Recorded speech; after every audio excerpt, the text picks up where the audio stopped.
श्री शिवाय नमस्तुभयम। दोस्तों, जैसा कि आप सभी लोग जानते हैं कि 4 दिसंबर 2025 यानी गुरुवार को पड़ रही है मार्गशीर्ष मास की पूर्णिमा तिथि। और दोस्तों, ये वह तिथि है जो मार्गशीर्ष मास में पड़ने वाली सबसे बड़ी तिथि है, क्योंकि यह गुरुवार के दिन पड़ रही है और इसका बहुत ही बड़ा और विशेष महत्व होता है। पूज्य गुरु जी ने कहा है कि अगर कभी भी मौका लग जाए और मार्गशीर्ष महीने की पूर्णिमा तिथि गुरुवार को पड़ जाए तो आप लोगों को 7 चने की दाल वाला उपाय तो अवश्य ही करना चाहिए। इन दोनों का संयोग बहुत ही कम आता है। इसी के साथ में गुरु अपनी शिव पुराण कथा में बताया है कि इस दिन आपको 7 चने की दाल वाला उपाय तो आपको अवश्य ही करना चाहिए, क्योंकि ऐसा दिन पूरे साल में सिर्फ एक ही बार आता है।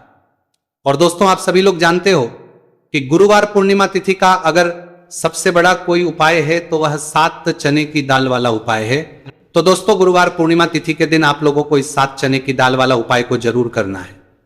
बहुत लोग होंगे जिन लोगों ने इस उपाय को न किया हो, मतलब पूरा साल निकल गया, उन्होंने किसी भी दिन इस 7 चने की दाल वाला उपाय को न किया हो। पर दोस्तों, आपके पास एक आखिरी मौका बचा हुआ है, जो कि 4 दिसंबर गुरुवार पूर्णिमा तिथि के दिन है। इस दिन आप लोगों को इस वाले उपाय को जरूर कर लेना है।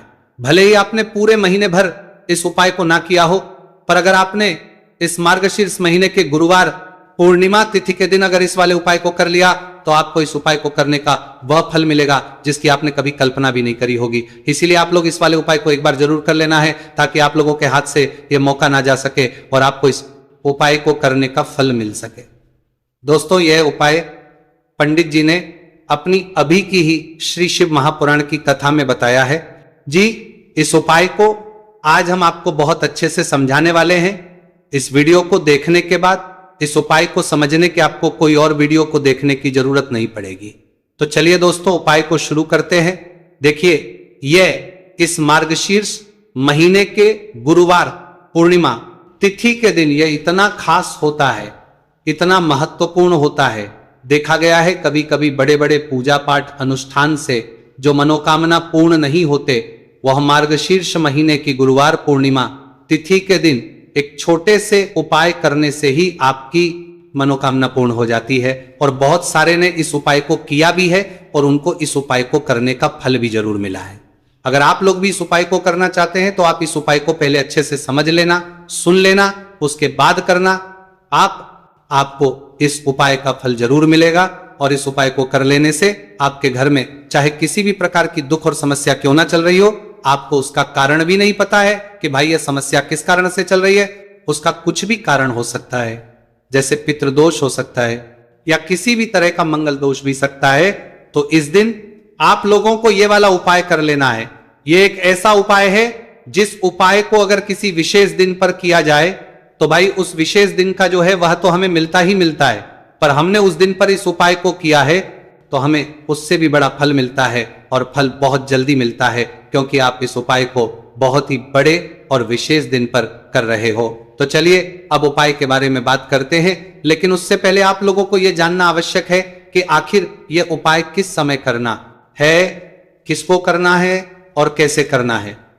तो चलिए हम आगे आपको वीडियो में एक एक करके बता देते हैं। लेकिन उससे पहले अगर आप लोग हमारे चैनल पर पहली बार आए हैं या फिर मेरी आवाज आज पहली बार सुन रहे हैं तो हमारे चैनल को सब्सक्राइब जरूर कर लेना और इस वीडियो को लाइक करके कमेंट बॉक्स में श्री शिवाय नमस्तुभयम ओम नमः शिवाय जरूर टाइप कर देना। तो दोस्तों, इस 7 चने की वाला उपाय को हमें इस गुरुवार पूर्णिमा तिथि के दिन कैसे करना है, किसको करना है, किस समय करना है और कहां पर करना है, ये सारे सवालों के जवाब आपको इस वीडियो में मिल जाएंगे। और जो ये वीडियो देखेगा भाई, उसको 7 चने की दाल वाला उपाय जरूर देने का करना चाहिए, क्योंकि इस दिन एक चने की दाल का भी बहुत ही बड़ा और विशेष महत्व होता है। और जब बात आ जाए 7 चने की दाल वाला उपाय की, तो ये सोने पे सुहागा वाली बात हो जाती है और ये एक बहुत ही बड़ा उपाय हो जाता है बात इस दिन इस गुरुवार पूर्णिमा तिथि का। तो अब दोस्तों, इस 7 चने की दाल वाला उपाय को आखिर करना किसको है, सबसे पहले हम लोग वो बात जान लेते हैं। तो देखो, घर की जो बड़ी माताएं बहनें होती हैं, उन माताओं बहनों में से कोई भी एक बड़ी माता बहन इस वाले उपाय को कर सकती है।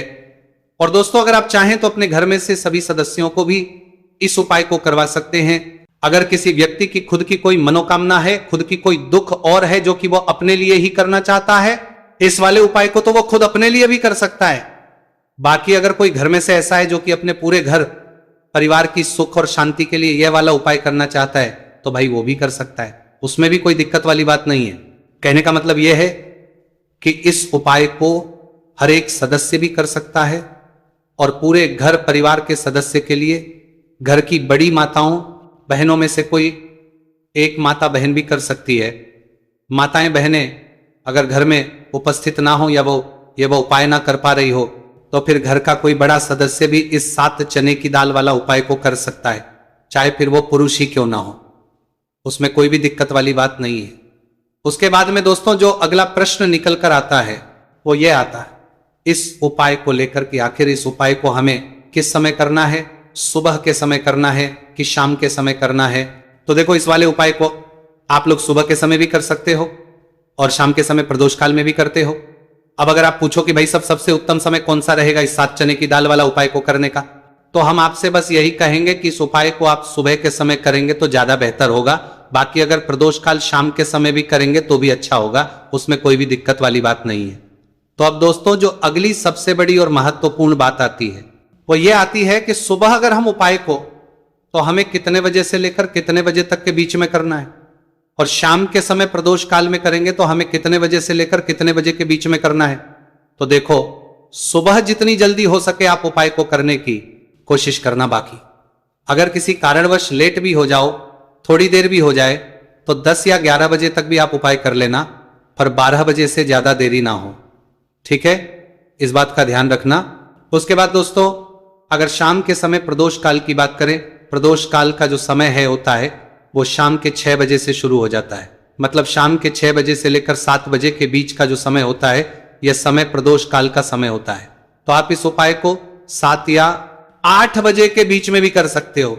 मतलब शाम के 6 बजे से रात 8 बजे के बीच में आप कभी भी इस वाले उपाय को कर सकते हो, उसमें कोई भी दिक्कत वाली बात नहीं। चलिए जानते हैं उस विशेष उपाय के बारे में। देखिए दोस्तों पूज्य गुरुजी की कथा के अनुसार ही इस उपाय को आपको बहुत ही विस्तार से समझाने का प्रयास करेंगे, लेकिन उससे पहले वीडियो को लाइक करें। देखिए इस वीडियो में हम पूज्य गुरुजी द्वारा बताए गए 3 सबसे अचूक उपायों के बारे में जानेंगे जो आपको सिर्फ और सिर्फ गुरुवार की सप्तमी की तिथि पर ही करने हैं। पूज्य गुरुजी ने बताया है कि जो भी व्यक्ति इन उपायों को कर लेता है उसके जीवन से समस्त परेशानियां दूर हो जाती हैं। तो चलिए जानते हैं गुरुजी द्वारा बताए गए पहले खास उपाय के बारे में। देखिए गुरुजी ने बताए हैं कि गुरुवार के दिन किया जाने वाला यह उपाय सबसे सर्वश्रेष्ठ है। इस उपाय के लिए आपको मात्र 1 लोटा शुद्ध जल लेना है। जल आपको तांबे के पात्र के अंदर लेना है। इसी के साथ में आपको मात्र 1 गुड़ का टुकड़ा लेना है और इसी के साथ में आपको लेनी होगी 7 की दाल। देखिए चने की दाल को लेते समय ध्यान रखना है कि यह खंडित नहीं होनी चाहिए। यह चने की दाल जब भी हम गुरुवार के दिन शिवलिंग पर अर्पित करते हैं तो इससे हमारे जीवन के बड़े से बड़े संकट समाप्त होते हैं। अगर हमारे हाथ में धन प्राप्ति की लकीरें नहीं हैं, अगर हमारे जीवन में दुर्भाग्य के अलावा कुछ है ही नहीं, तो गुरुजी ने कहा है कि हम इस व्यासपीठ से आपको यकीन दिलाते हैं कि गुरुवार के दिन जब भी आपकी दाल वाला ये उपाय करते हैं तो इससे महादेव आपके हाथ की लकीरों को भी परिवर्तित कर देते हैं। तो दोस्तों ये तीनों ही सामग्री लेकर के आपको पहुंच जाना है भगवान शिव के मंदिर में। देखिए गुरुजी ने बताया है कि इस उपाय को आप सुबह से लेकर के शाम तक किसी भी समय कर सकते हैं। देखिए शिव मंदिर पहुंचने के बाद आप जो 1 गुड़ का टुकड़ा लेकर के गए हैं, सबसे पहले तो आपको उसे जल के पात्र के अंदर डाल देना है और आपको महादेव का स्मरण करते हुए ये 1 लोटा जल धीरे धीरे शिवलिंग पर अर्पित करते जाना है। साथ ही साथ आपको श्री शिवाय नमस्तुभयम इस मंत्र का भी जाप करते रहना है। कम से कम 11 बार आपको इस मंत्र का जाप अवश्य करना है। अब दोस्तों आपके पास जो चने की दाल है उन्हें आपको एक एक करके शिवलिंग पर अर्पित करते जाना है।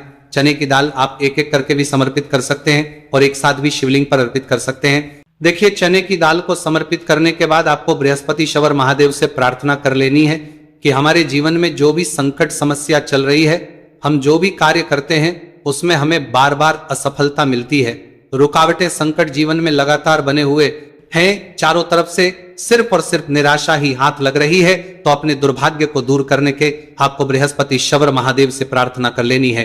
पूज्य गुरु जी ने कहा है कि इस गुरुवार के दिन ये चमत्कारी उपाय करके देख लेना और आप स्वयं देखेंगे कि 1 या 2 महीने के अंदर आपके जीवन का जो दुर्भाग्य है वो समाप्त होना प्रारंभ हो जाएगा।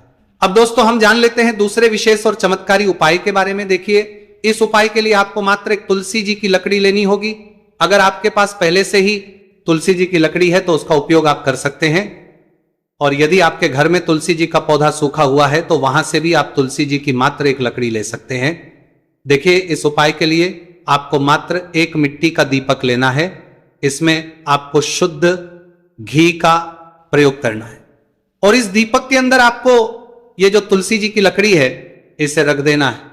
इस लकड़ी को आपको पूरा घी के अंदर डुबो देना है, चारों तरफ अच्छे से घी लगा देना है और आपको इस दीपक के अंदर इस लकड़ी को रख लेना है। देखिए, यदि आपको ऐसा लगता है कि तुलसी जी की जो लकड़ी है वो बहुत ही जल्दी से जल जाती है तो आपको एक कार्य करना है। आपने जो तुलसी जी की लकड़ी ली है उस पर आपको पूरी पर अच्छे से रुई लपेट देना है, यानी कि कॉटन जो होती है उसे अच्छे से लपेट देना है जिससे कि ये जो लकड़ी है दिखाई ही ना पड़े। तो इस लकड़ी के ऊपर आपको लपेट लेनी है। अब इसी लकड़ी के ऊपर जो आपने रुई लपेटी है उस पर आपको अच्छे से घी लगा लेना है और उस दीपक के अंदर आपको इसे डाल देना है। अब देखिए, इस दीपक को आप भगवान विष्णु के वहां पर भी प्रज्वलित कर सकते हैं या फिर भगवान विष्णु के किसी भी स्वरूप के सामने आप इसे प्रज्वलित कर लेना है सकते हैं, या फिर आपके घर में जो माता तुलसी जी का पौधा है वहां पर भी इस दीपक को आप प्रज्वलित कर सकते हैं। पूज्य गुरु जी ने कहा है कि जो भी व्यक्ति इस 4 दिसंबर 2025 गुरुवार की पूर्णिमा तिथि पर यह तुलसी जी की लकड़ी का दीपक प्रज्वलित कर देता है तो उसके जीवन में कभी भी धन संपदा की कमी नहीं होती है। देखिए, ये जो उपाय है आपने कार्तिक में पूर्णिमा तिथि पर किया होगा, लेकिन इस बार मार्गशीर्ष मास की पूर्णिमा तिथि है। गुरुवार के दिन, गुरुवार का दिन भगवान विष्णु को समर्पित होता है और ये जो दीपक है हम विशेषकर भगवान के निमित्त ही प्रज्वलित कर रहे हैं। तो इस दीपक को आप इस महीने की गुरुवार की पूर्णिमा तिथि पर भी प्रज्वलित कर सकते हैं। देखिए, ये जो दीपक है विशेषकर आपको शाम के समय यानी कि सूर्यास्त के बाद ही करना है। अब दोस्तों हम जान लेते हैं गुरुजी द्वारा बताए गए तीसरे बहुत ही चमत्कारी और विशेष उपाय के बारे में। देखिए, इस उपाय के लिए आपको एक बेलपत्र लेनी है और इसी के साथ में आपको 2 शमी पत्र लेना है। देखिए, आप जो बेल लेंगे वो कहीं से भी खंडित नहीं होनी चाहिए, इस बात का आपको विशेष रूप से ध्यान रखना है। देखिए, मान लीजिए कि यदि आपके पास बेलपत्र नहीं है तो आप भगवान शिव के शिवलिंग पर चढ़ी हुई बेलपत्र को पुनः शुद्ध जल से धोकर के उसका उपयोग भी कर सकते हैं। इसी के साथ में आपको मात्र थोड़ा सा लाल चंदन लेना होगा। देखिए, सभी सामग्री लेकर के अब आपको पहुंच जाना होगा भगवान शिव के मंदिर में। देखिए, भगवान शिव के मंदिर में पहुंचने के बाद आपके पास जो एक बेलपत्र है उसकी चिकनी साइड में आपको देखिए, आप सभी को पता है कि बेलपत्र में 3 पत्तियां होती हैं। तो बेलपत्र की जो ऊपर वाली बड़ी पत्ती होती है और नीचे वाली जो 2 छोटी पत्तियां होती हैं उसकी चिकनी साइड पर आपको, यानी कि जो छोटी पत्तियां होती हैं वहां पर आपको एकाएक शमी पत्र जो आप लेकर आए हैं उन्हें छोटी पत्तियों के ऊपर रख देना और इन्हीं शमी पत्र के ऊपर आपको लाल चंदन की एक बिंदी लगा देनी है। अब आपको ये जो बेलपत्र है इसी छोटी पत्तियां होती हैं प्रकार से शिवलिंग पर अर्पित कर देनी है। लेकिन आपको बेलपत्र को समर्पित करते समय गतिमान का नाम लेना है। देखिए, गतिमान जो है वो हनुमान जी के छोटे भाई हैं और पूज्य गुरु जी ने बताया है कि गतिमान का नाम लेकर ही आपको यह उपाय करना है, क्योंकि आपके शरीर के जो भी रोग हैं उन्हें भगवान गतिमान दूर करने वाले। इस उपाय को करने के बाद आपकी जो भारी से भारी बीमारी है वो भी भगवान गतिमान की कृपा से दूर होने वाली है। देखिए, बेलपत्र की 2 छोटी पत्तियों पर आपने एक चमी पत्र रखा, उनके ऊपर आपने एक लाल बिंदी लगाई हुई है चंदन की। तो इसी प्रकार से आपको यह बेलपत्र शिवलिंग पर अर्पित कर देना है। भगवान गतिमान का स्मरण करते हुए, गतिमान भगवान का स्मरण करते हुए आपके शरीर में या फिर आपके घर किसी भी सदस्य के शरीर में जो भी रोग हैं उस रोग को दूर करने के लिए आपको भगवान से प्रार्थना कर लेनी है और फिर आपको वापस अपने घर आ जाना है। देखिए, इस उपाय के लिए गुरुजी ने कोई भी निश्चित दिन निश्चित समय नहीं बताया है, तो इस उपाय को आप किसी भी दिन कर सकते हैं। आप लगातार इस उपाय को किसी भी दिन कर सकते हैं और हफ्ते में केवल 1 दिन भी कर सकते हैं। गुरुजी ने कहा है कि यदि आपकी सल्लो पुरानी बीमारी है वो भी भगवान गतिमान की कृपा से दूर हो जाएगी। तो दोस्तों, इस प्रकार से आज के इस वीडियो में हमने आपको गुरुवार की इस पूर्णिमा तिथि पर किए जाने वाले 3 बहुत ही चमत्कारी उपाय बताए हैं। जो भी आपके लिए उचित है, सरल है, उसे आप कर सकते हैं। तो दोस्तों, ये थे पूज्य गुरुजी द्वारा बताए गए कुछ बहुत ही खास उपाय। अगर आपको जानकारी अच्छी लगी हो तो वीडियो लाइक करिएगा। मिलते हैं फिर एक नए वीडियो के साथ। श्री शिवाय नमस्तु भयम।